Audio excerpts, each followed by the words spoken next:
We'll talk to those who have called themselves Republicans for generations and those who may be new to the party. There's never been a more critical election for the GOP than we face in 2016. And with so many men and women believing they have what it takes to lead, one man has gobbled up all the air in the room at the moment. And despite criticism from so many corners, he might have what it takes to reinvigorate an electorate. There is also the matter of a key educational issue that will be part of that discussion come 2016. To that end, let us welcome in the former Arkansas Republican senator who was one of the original authors of the No Child Left Behind legislation, Tim Hutchinson. Senator, thanks so much for joining us again. Good evening, Ed. Great to be with you. You also. I need to ask you because as a Republican, and so many people are talking about it right now, Donald Trump, as I said, is gaining a tremendous amount of attention for his comments, for opening up the sanctuary city argument as well that's going on in San Francisco. Do you think that he is at least giving some weight to the GOP? Do they need to follow him? Is he doing something that needed to be said? Oh, I think the illegal immigration issue and the sanctuary city issue is one that clearly touched a chord with the American people, and it has to be debated and it has to be discussed. What I regret is that the subject was introduced and the debate was initiated by disparaging a group of people, and I can't support that, and I don't agree with that.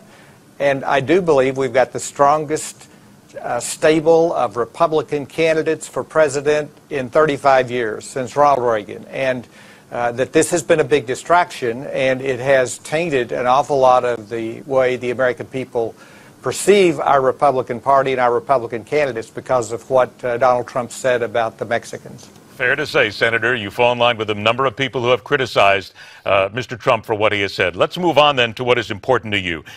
The House is trying again to pass a GOP-led rewrite of the No Child Left Behind education legislation that you were part of the co-author of.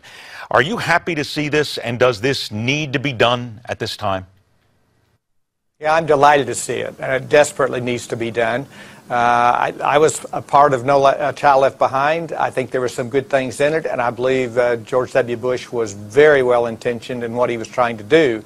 But it turned the way Republicans view the Department of Education on its head. We wanted to eliminate it for many years, and now all of a sudden we were increasing its size and its power and its influence. So that needs to be reversed, and we've got an opportunity to see that done this year with greater authority for the states, greater flexibility for local schools and for parents, greater choice for parents.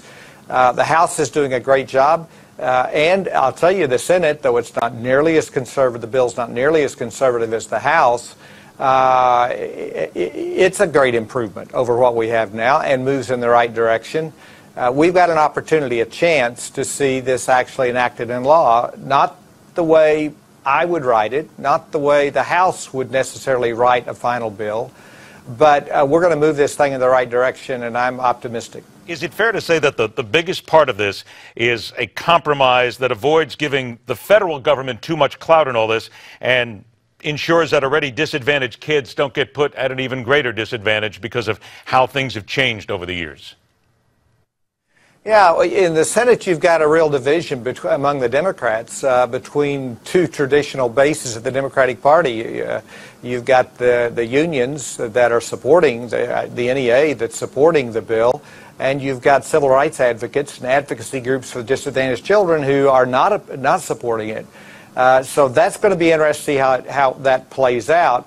And the president, though he has not threatened a veto on the Senate bill, has expressed his concerns about whether there's enough protections and accountability for the disadvantaged students.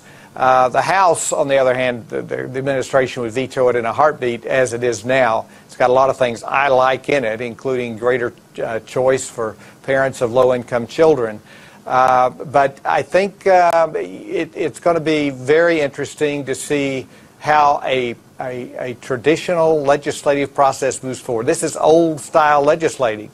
You've got a Senate bill that went through committee, came out, it's on the floor, it's being amended. You've got a House bill, likewise, it's on the floor subject to amendments, and it's going to be an old-fashioned conference between the two.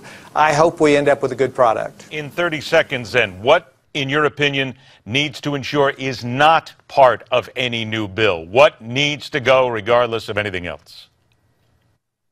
Well, I mean, I believe, as I said, the Senate bill is a step in the right direction. I could support that and see that signed into law. I'd love the A+ amendment that would allow states to opt out of federally mandated programs. That may end up being in the House bill. They're going to vote on that. I love the provision that allows the money to follow the student for low-income disadvantaged children. I think that'd be a great step toward parental choice. I suspect those are going to be poison pills as far as the president's concerned. But I hope the House goes ahead, writes the bill that would be good for American education policy, and then let's see how far we can push it toward the conservative viewpoint. Good intentions and help our kids get a good education. At the end of the day, that is the most important thing. Senator Tim Hutchinson, always a pleasure. Thank you so much for joining us. We will speak again.